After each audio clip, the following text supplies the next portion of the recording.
Hi, welcome to Silvertongue Saturdays. Oh, yeah! Silvertongue Saturdays is a program supported by West Trestle Review and the Auburn Arts Commission, and it is held the first Saturday of every month in the beautiful City Hall in downtown Auburn, California. So first Saturday of the month from 5 to 7 p.m. And this evening we have Christian Kiefer, but we'll get to Christian in a second. The event is streamed, and the open mic portion is not streamed. And if you're here in the audience, please grab a mask if you need one. There are bathrooms out to the right, my right, and turn off your cell phones so that we can be fully present. Let's see. If you don't follow West Trestle Review on social media, you should. We are on Facebook, on Instagram, and on Twitter, and you can find out about all of the amazing things we have going on. Our new issue will be out in January. And also next month, Silvertongue Saturday, first Saturday of January, will feature Amanda Moore, so you will want to be here for that for sure. All right, so on to Christian Kiefer. I thought instead of reading Christian's bio, it is an incredible bio, and you should definitely read it. He's got a Ph.D., he's a prolific novelist, he's like a mountain man, he goes out and climbs icicles. You should follow him on social media so you can see the icicles that he's climbing. He's director of an MFA program, all kinds of amazing things. But instead of telling you all of that, I'm going to read a little bit of the review from Kirkus Reviews of his most recent book, Phantoms. Yep, okay, so here is a little bit of the review. It says, What a piece of garbage! That is not what it says. It's a complex narrative structure. What a steaming heap! But this allows Kiefer to constantly overlay past and present and to recognize through John, main character, the cycles in which his character, and in fact the country, remains trapped. Cycles of racism, cycles of war, and cycles of young men who return home guilty of crimes, the full ramifications of which they couldn't possibly understand.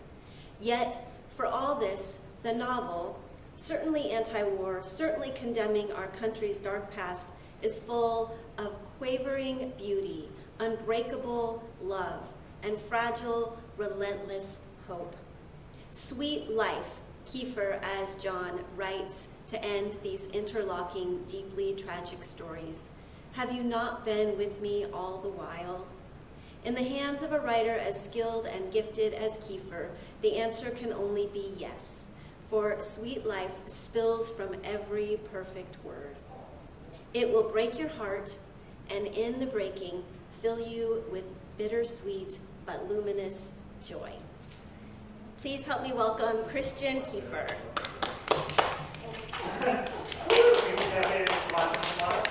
Like from the World Cup. So much applause here.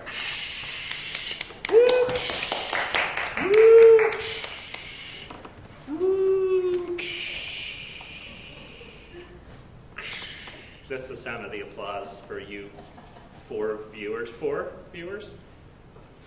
at home. Julia, Maureen, and the other two who I don't know. Maybe I probably do know them. It's probably my mom and my wife or something.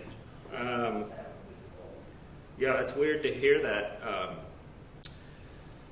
that review, which I don't remember ever reading. But it sounds a lot better than the book I wrote.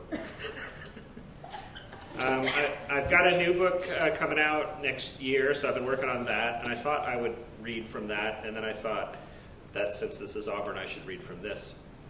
So that's what I'm going to do. So the book takes place in Newcastle. A couple scenes take place in Auburn. The main Auburn scene takes place at the old Denny's, which used to have a bar in it. Remember when Do you remember when Denny's had bars? They all had like little dingy, smoky bars in the back. So it takes place at the old Denny's bar. But most of it's in Newcastle and has to do with Placer County's past as a location for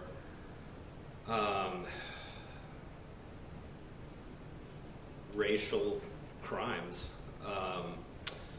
In doing the research for this book, I found out that going back and looking at the Placer High School yearbooks from the pre-war years, there may be 50% Asian faces in them, and after the war, there's maybe 6 Asian faces in the yearbooks at that point. Part of that is Del Oro High School opens at the time, but mostly it's the internment of Japanese and Japanese Americans. Come on in. And also the inability of those people after internment to come back and resume their lives. And so I was looking for a narrator for that story, and instead of me being the narrator for a story about Japanese American people in that period, I decided I had to manufacture a narrative who could then not know things and be separate from the story he's trying to tell. So my main sort of sources for that were, I really like Faulkner's Absalom for that. I really like William Styron's Sophie's Choice, where there's a narrator sort of overhearing a story and reporting a story that he's not actually part of. So I like that kind of like triple layer thing. It's like Marshall Mathers coming out with his persona Eminem and his first song being I'm Slim Shady. It's like, how many levels of mask do you have? So the first chapter of the book is how I originally started to write it, and then the second chapter is backing up into that narrator. So I'm just going to read a little bit from the narrator, and then we can have an extremely awkward Q&A session. I hope you have questions, because you're it. Yeah. If you don't know from home, it's pouring down rain here, and there's a Christmas parade, and there's actually people going to the parade just in the downpour. So we're in the City Hall office where the sausage gets made for the city of Auburn, and let's just say attendance is it's not a sold out crowd. It's not Elton John's last tour. It's close to sold out now that you're here, occupying that entire side of the room. Just throw your scarf over a chair, throw your bag over another. People will be like, everybody went to the bathroom at once. Yeah, there we go. These seats are taken! I wrote the preceding in May of 1969, when I was 21 years old, thinking that it might be the start of a book, since the book I was trying to write, a book fictionalizing the year I had spent in Vietnam, in which I already imagined would be something akin to Mailer's The Naked and the Dead. That book, my book, seemed to be washing out from under my feet with each passing day. I had managed to complete but a single unconnected chapter since returning from Southeast Asia, and had the luck, bad luck as it turned out to be, to place it in Esquire magazine. The editor there, Harold Hayes, somehow fished my pages from the slush pile that presumably swam across his desk with each afternoon's tide of mail, and included my writing in a magazine that had published the likes of Norman Mailer, Joyce Carol Oates, John Updike, William Burroughs, Susan Sontag, Gay Talese, and so on. I felt, with all the naivete that youth can muster, that I had already made it, that I was a full-fledged member of that exclusive chrome-plated fraternity of writers. But in fact, the publication of that piece effectively stoppered my inkwell altogether, and the big book, the Vietnam book, simply and resolutely refused to answer my feeble summons. Now I wonder if I was just too close to it, but at the time that very proximity felt like the stuff of great fiction, and so, upon my return, I spent many months shuffling through my various note cards, ideas, fragments, and nightmares with an obsessiveness that sometimes terrified me. The fierce entanglement of my imagination and my memory had become a knot impossible to unravel. I've written many novels since those days, some of which may well be good enough to be remembered, although to this day I have yet to revisit the war, my war, in any sustained piece of fiction. I've waited so long now that it sometimes feels as if my experiences in Vietnam have already been told and retold dozens of times. The mud and canals and paddies and helicopters and the unseen enemy, faceless, nameless, perhaps not even wholly human, and the booby traps and the airstrikes. The basic narrative has repeated itself in films, and most importantly to me, in works of fiction and nonfiction, some penned by friends and colleagues, much of which has helped me understand what happened over there and how the heavy stone of that experience continues to ripple out over a life that has been, at times, troubled by its own hidden currents. Much of the war was simply boredom on a level that is difficult to articulate. But one does not have nightmares about 6 weeks of boredom, but instead of those brief flashes of murderous combat when our tracer rounds ripped into the blue-shadowed moonlight and I used my prick 10 to call down fire from the sky. Hello. If the kind of experiences I had in Vietnam have already become a tired American myth, overtold, overanalyzed, then perhaps this is a good enough reason to justify what I'm trying to do in these pages, returning to the 1969 of my memory, not to write about Vietnam at long last, but instead to narrate the story of someone I did not know, but whose time in Placer County has come to feel inextricably tied to my own. That Rei Takahashi was a real person, not a product of my imagination, has complicated matters some, for much of his story is impossible to know for certain, and I have indeed relied on my imagination when facts have proven inadequate to the telling of the tale. Nonetheless, I have researched with enough thoroughness to know when he exited the train and to whom he spoke, and what the woman I have here called Evelyn Wilson said to him on the porch of her house when he first stood there after returning from the terror of the war in Europe. That I did not finish the story of Rei Takahashi in 1969 or in the subsequent 14 years to follow, that I am finishing it only now in 1983, can be explained by several recent occurrences, not the least of which have been the deaths of the principal players in this story, especially the passing of the woman I sometimes called my aunt, although she was in reality a second cousin twice removed. What you will find in these pages is an attempt to recreate events that occurred primarily in the late summer and fall of 1945, the deals of which I mostly understood in 1969, and which I am finally putting down on paper today. I've seldom written so close a narrative as the one here assembled, a narrative which overlaps my own family's history. My great-grandfather, John Fraser, after whom I am named, was an early resident of Placer County, a man who was, family legend holds, the first to plant peaches here.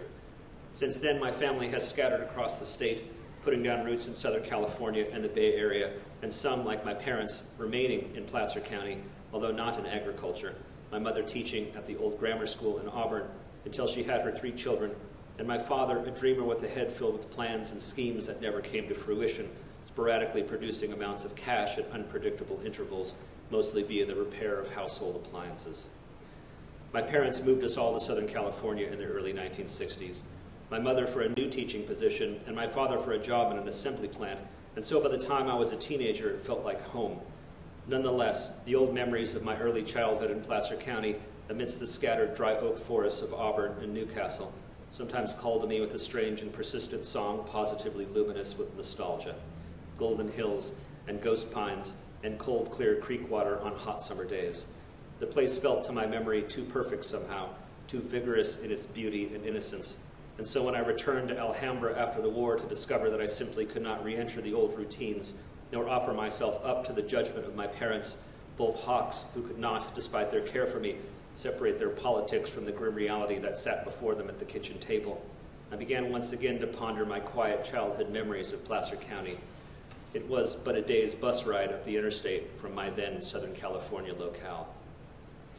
The larger and perhaps more immediate problem was the dope habit I had developed overseas, a habit I was desperate to hide from my parents and from myself, and which may have placed as much stress on them as it did on me, as they likely had no idea why I swung between being utterly out of my mind with nervous fear and nodding off to a furtive, exhausted sleep. What I wanted more than anything was to be somewhere that felt safe and from which I might isolate myself and my demons and try to scramble up out of the cloud of white, vinegar-tinged smoke that seemed to wrap itself around me like a snake. This while the dull reverberations of the Huntley-Brinkley report murmured through the bedroom wall from Channel 4. Good night, David. Good night, Chet. Were it not for my grandmother's kindness, I have no idea what might have happened to me. It is not inconceivable to imagine myself dead somewhere or destitute and sleeping under a bridge. When she answered the door of her quiet Newcastle home upon my arrival, it was immediately clear that my letter to her had not arrived. As it turned out, it never would arrive. And yet her face beamed with happiness as I stood on the porch. How this woman of goodness and grace had given birth to my own mother, the stern and earnest grammarian and taskmaster whose values boiled the entire world down to a strict equation of right and wrong, has never become clear to me. Perhaps my father's own sense of rigid moral clarity changed my mother somehow. In any case, my grandmother's smile and her tears brought on my own as she pulled me into the shade of her little living room and sat me down and handed me, of all things, a cup of tea and a stale cookie. "You're home now, John," she told me. I asked her if I could stay for a few days, just for a few days, and she told me what I knew I would hear, that I could stay just as long as I wanted. Those words made me break down all over again, and she patted my back, repeating, "You're home now, and you're safe now, and everything's going to be just fine," so many times that I almost came to believe her. Over the next few days, I managed to get through the worst of the sickness that comes with sobriety, that razor-backed horror washing over me with no one around to help but my grandmother, a woman who presumably thought I had brought some fatal illness back from the jungles of Vietnam, and who summoned the town's doctor to my bedside, his face in the fever dream of my hallucinating mind, shaking to pieces each time I looked at him. But that terror dissipated. Maybe I healed in the end. Such things are difficult to pinpoint when you are taking inventory of your own heart. The moment I was able, I set up my battered typewriter on a small table under the window in the closet-like spare bedroom of my grandmother's house, a tiny but charming single-story Victorian sandwiched between two similar homes near the center of what had, perhaps, once constituted the town, although the freeway had done away with much of its small, bustling life by the time I came to live there. From my grandmother's front porch, I had opportunity to watch the sporadic passing of those few remaining citizens across what seemed the town's central square. It was, even to my cynical gaze, the kind of life one might have seen in a movie from the preceding era. The view from my grandmother's porch was of a vacant lot, recently paved, lined on the side opposite by a long, low building, its slanting roof the color of very old rust. My grandmother told me it had been a fruit packing shed, a railroad spur apparently having once sidled directly up to its broad open doors. Why there was no evidence of this industry today I did not ask, for at the time the local color mattered to me only in that it was not the darkening twilight shadow of the mangrove-choked rivers of the Rungsat, where my division had stalked the jungles in search of the invisible enemy, and to which I still returned almost every night, the forest more nightmarish even than the reality had been, the thatched roofed homes ever ablaze.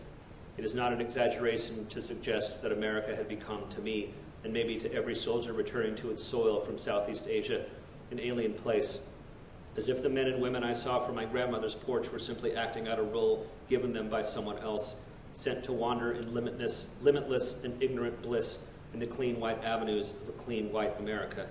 That this world and the world from which I had come could both exist simultaneously and without apparent contradiction was a fact that I could not reconcile. I think I'll stop there.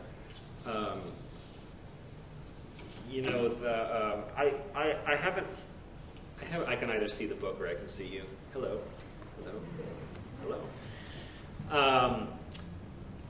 Hello. And hello. I just did that the rest of the time. That's all I did.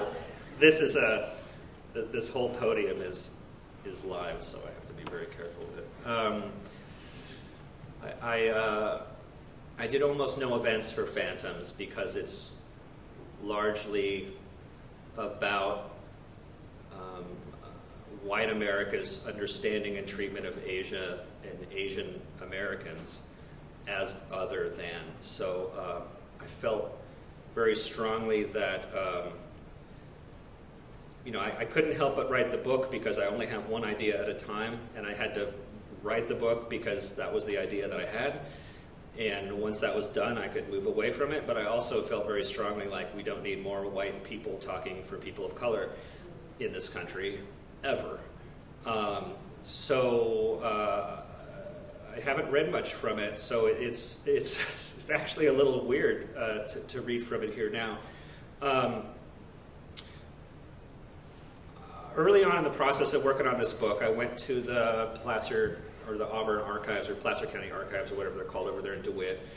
And I just sort of like started pawing through old issues of the Placer Herald, and there was a cover story about a young Japanese or Japanese American farmer after the war who was dragged to death behind a tractor, like chained to a tractor and dragged to death. And I thought, well, that's something that you miss at Placer High School when you go to school here. And then a few issues later was this sort of like heartwarming story of like a white farmer who retained the farm of his Japanese neighbors. You know, this sort of like, you know, good for you. Hello. Oh, hi. And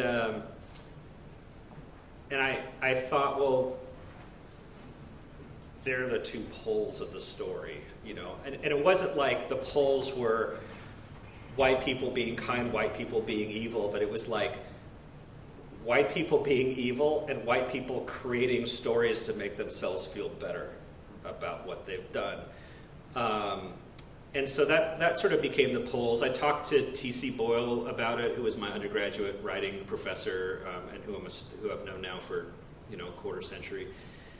And he was like, yeah, that's a novel for sure. And then it was just a matter of sort of like figuring out how to tell the story in a way that felt true to my own deep potentialities for my own bias and privilege, and like how to work that stuff out in a way that would make sense in the context of a novel. Because again, I don't want to speak for, you know, I'm not here to speak for any people. You know, if you're a male novelist and you write an unsympathetic female character, you're writing unsympathetic women. You know, so I've been very cognizant and very careful about like making sure that what biases I do have in my heart and in my writing, which I'm, you know, of course, like all of us, we're trying to sort of deal with and reconfigure all the time, that I've created sort of like a narrative reason for those biases and points of view to exist in the book. Do we have weird questions about three-toed sloths and things like that we can talk about now?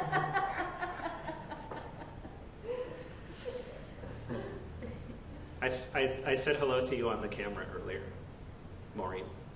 You did not know. I wasn't there. I know. Here you are. Well, I have a question. You better have questions.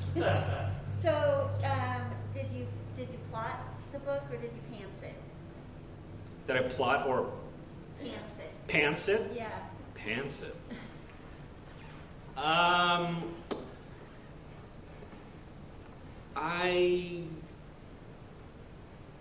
did you ask? So did he write out the plot of the book or did he fly by the seat of his pants? Oh, gotcha. I knew how it was going to end.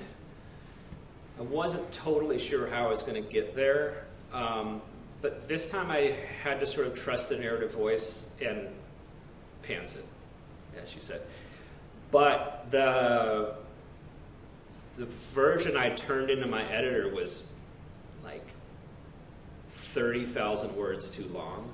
And I knew that, and it was a mess. It was just like this rant. I mean, when I say I love Faulkner's Absalom, like I've probably read it like 20 times. And as my agent sometimes tells me, like, Christian, I know you love Faulkner, and a lot of writers love Faulkner, but nobody else does. And so I always just feel like, well, the reader will understand at some point what's happening in this book. And, you know, like any good editors, you know, my editor, Katie, I turned the book into her. I said, like, we need like at least 20,000 words cut out of this, and like it really just needs to be organized in a way that makes sense. That's not just a big ramble. And we got 30,000 words at least cut, and that kind of distilled it down into something that had a little velocity but still maintained the kind of voice. Because as you heard, you know, the narrator is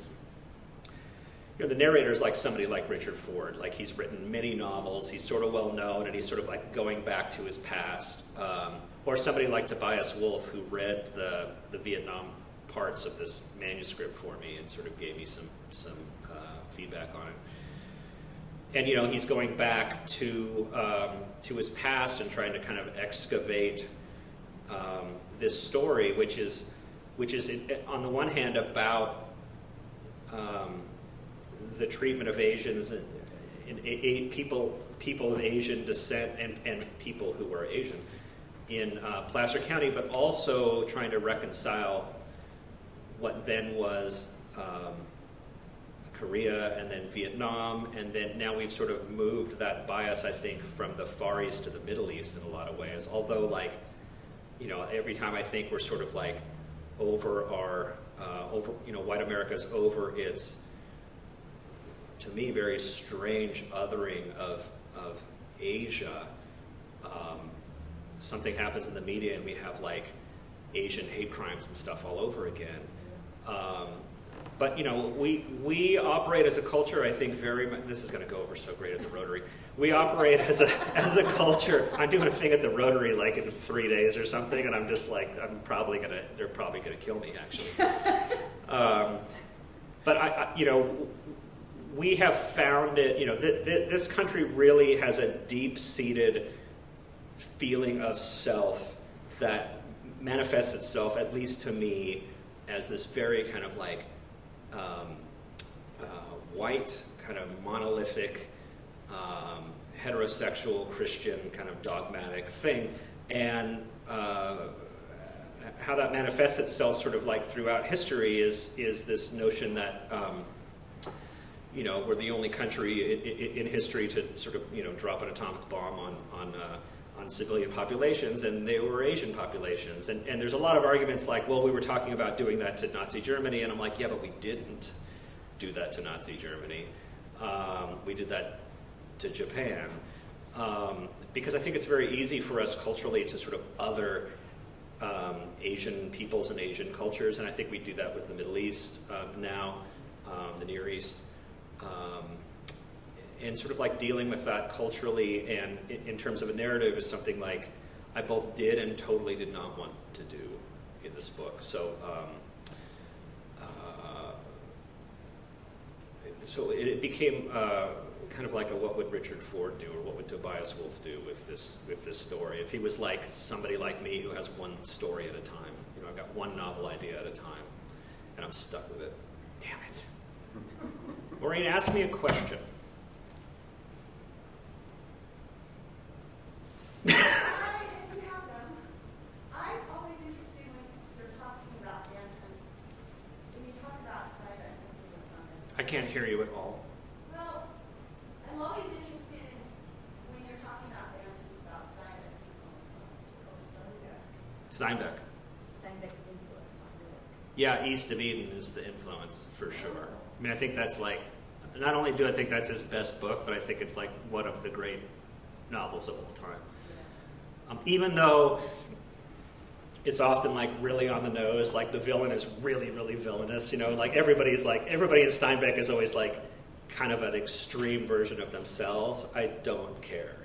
Like I love that book so much. And actually, the guy who read that, so I first listened to that on audio, on like an audiobook, and the guy who read that ended up doing the audiobook of my second novel, The Animals. So now I can't ever listen to the audiobook of anything by him anymore because I just feel like I'm John Steinbeck and I just like give myself a big crown and I go around and I have the Nobel Prize. Nobel Prize. Yeah, I mean, the thing that Steinbeck does great is like, I mean, he's our Faulkner, right? Like he occupied his geography and his topography like so totally, not just physically, but like with his whole heart. And he was like Faulkner too, a very problematic man, sowing his oats, as it were, and doing all kinds of terrible things. But I mean, not terrible things, just things that are disgusting. And but he really plumbed that geography and that topography in a way that I think.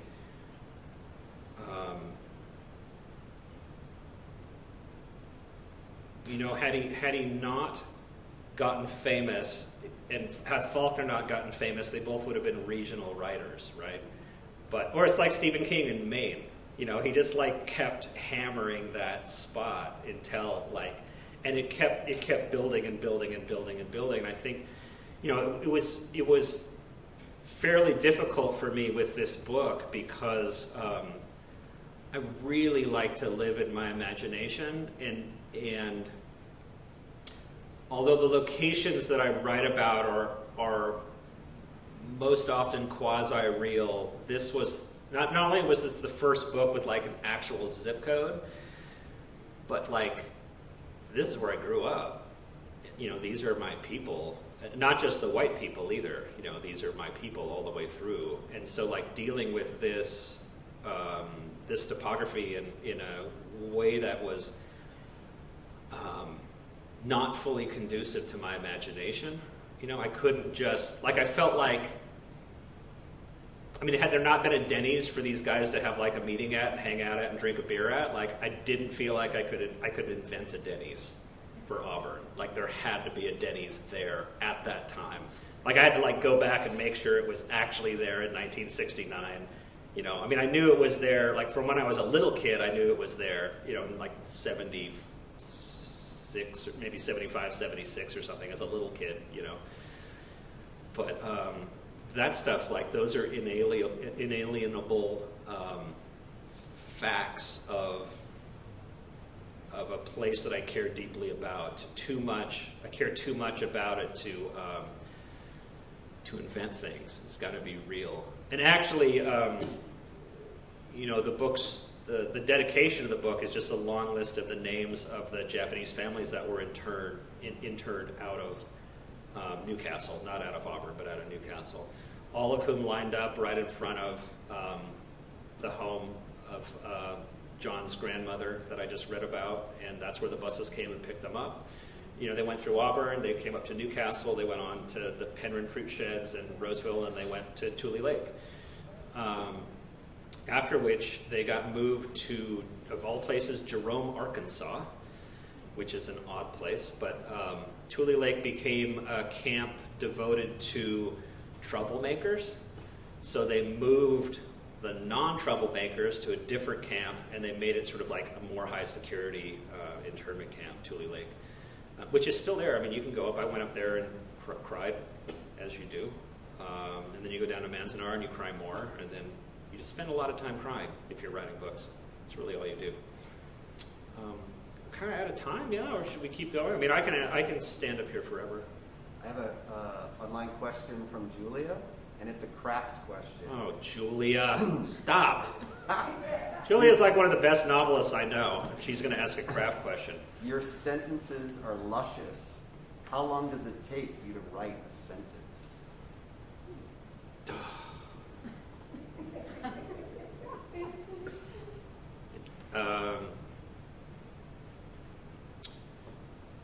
Well, the sentence, so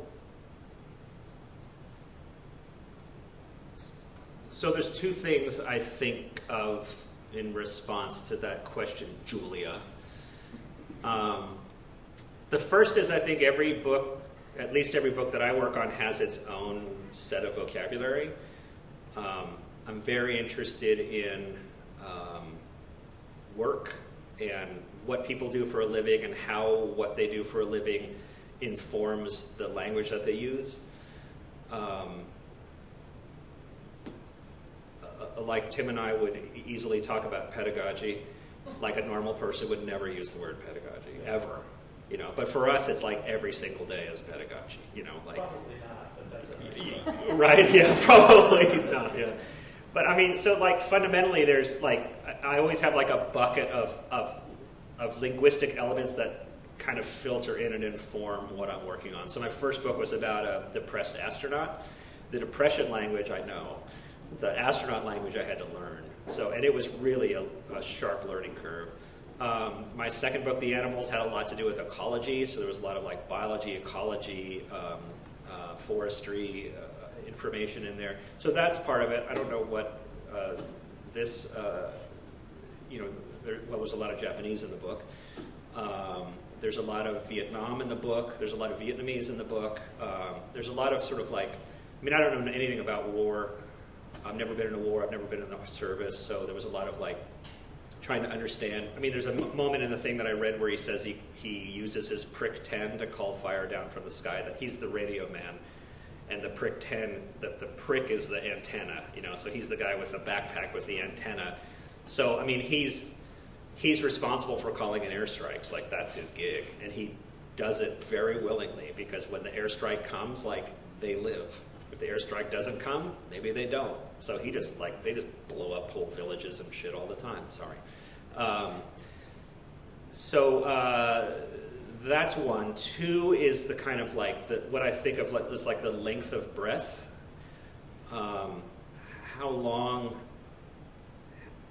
does the sentence need to be for the scene before you have to pause and breathe? Which maybe isn't like quite as conscious as that sounds, but I do definitely read. I mean, every sentence gets read out loud many times. And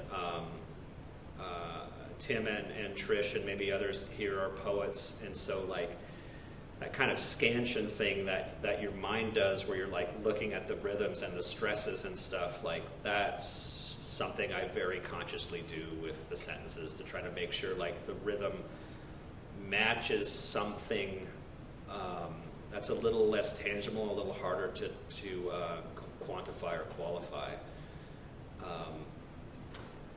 It takes a fucking long time. That's the answer, actually.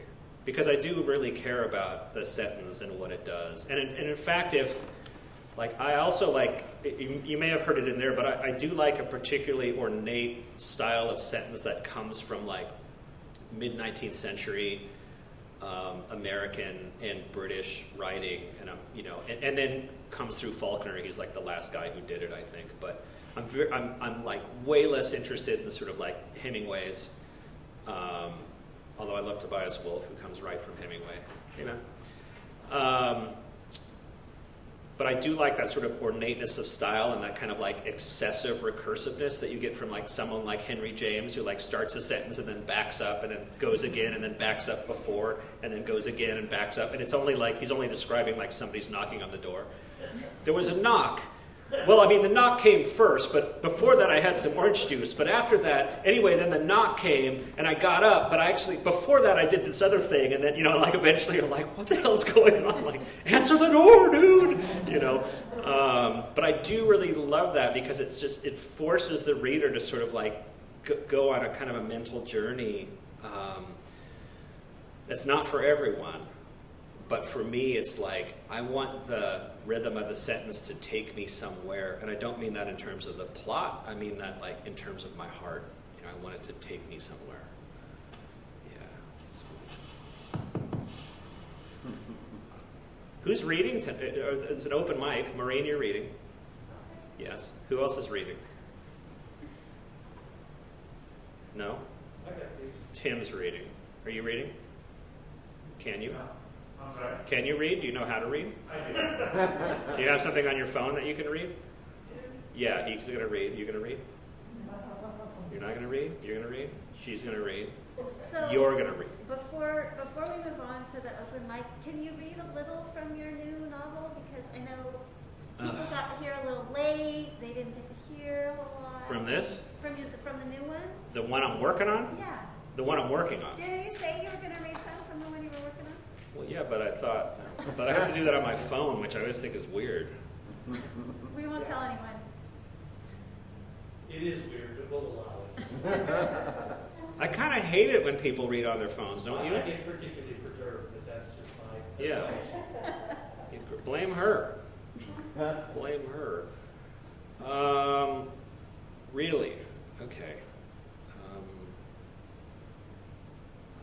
Throw a wrench in the You works. said you were going to read from your book. I know, but then I thought, well, why am I reading from a book that's not out? Well, you don't have to. You can say no. Yes, you do. I have to. It's good. I just shut up. I just turned in my edits on the new not my edits. I turned in my own personal final draft yesterday. So now I'm just waiting for those guys to come back and tell me that it's all wrong. Which sometimes they do. Okay, hang on, it's coming up. Jeez.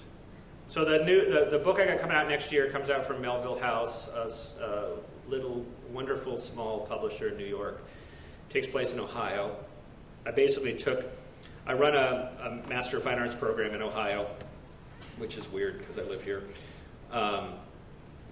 But like California has occasional parts of cities and towns that look a little bedraggled. Ohio is in some ways kind of a failed state, like as a whole. So you'll go through entire towns that are wrecked, and people are just really trying to get by. And I thought I took the town that the university that I run the MFA at is in. I took away the university, and I took away the hospital, and I left the town. And so it's a novel about people trying to live lives worth living in a kind of a town that's just barely hanging on. And it's about, the human heart in conflict with itself, as Faulkner used to say. It starts, my youngest daughter, Vivian, who's now 5, had open heart surgery at, I think she was 3 months old, and she has Down syndrome. She feeds through a tube still. She's 5. She has no language. She still wears a diaper.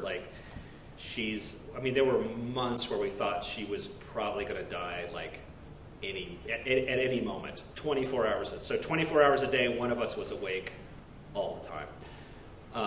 And she's doing a lot better. But this book started with something I had to write online for a blog that was talk about your writing day. And so I wrote about how I hadn't been writing because this totally fucked up situation had gone into my life. And at the end of it, I thought, well, I'll try to write something now live as part of this blog. And so I wrote this paragraph, which became an entire novel. Because again, I only have one idea at a time, so this became the idea. The book's called The Heart of It All. Death brought casseroles, and Tom took them every one, his hands numb upon the squared glass containers, many warm from the oven, others cold so that their foiled tops wept with moisture.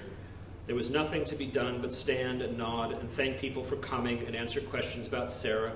Yes, she was doing okay, considering, just tired, and nodding again, and nodding again, and nodding again. He did not even know some of their names, people from church he had seen for years but had never really spoken to. They would tell him how sorry they were, how the Lord works in mysterious ways, how we should all have faith in times of trouble, and if there's anything I can do to help, don't hesitate to call. Their faces screwed into masks of concern and grief that he knew was real, and yet knew also was not their grief to bear, but only a mirror of his own and Sarah's. At least you got to know him for a time before God took him away. At least there was that much. But in the deep well of his heart, he wished the baby had died during the pregnancy, and that they had not seen him at all, that the 6 months of his short life were simply erased from his memory and from his wife's memory and from the memories of his 2 living children. That he had to make such a distinction, to call 2 of his children living, made him feel a stranger to himself. But then he knew that this was who he was now, that this too had been added to the scales. And it's just a ball of laughter after that, as you can imagine. Thank you. Tricia, thank you so much for having me, and West Trestle Review for being awesome, and for bringing a copy of your book that I'm going to steal. Do you come up now and do the open mic? Yes. And I go sit down somewhere? Yes. Okay. Can we all clap and then we'll dub it in later at the beginning because there's nobody here. Yay me! Yay! Yay! Yay me! Yay me! Thank you, Kristen. Wait, hold me off camera.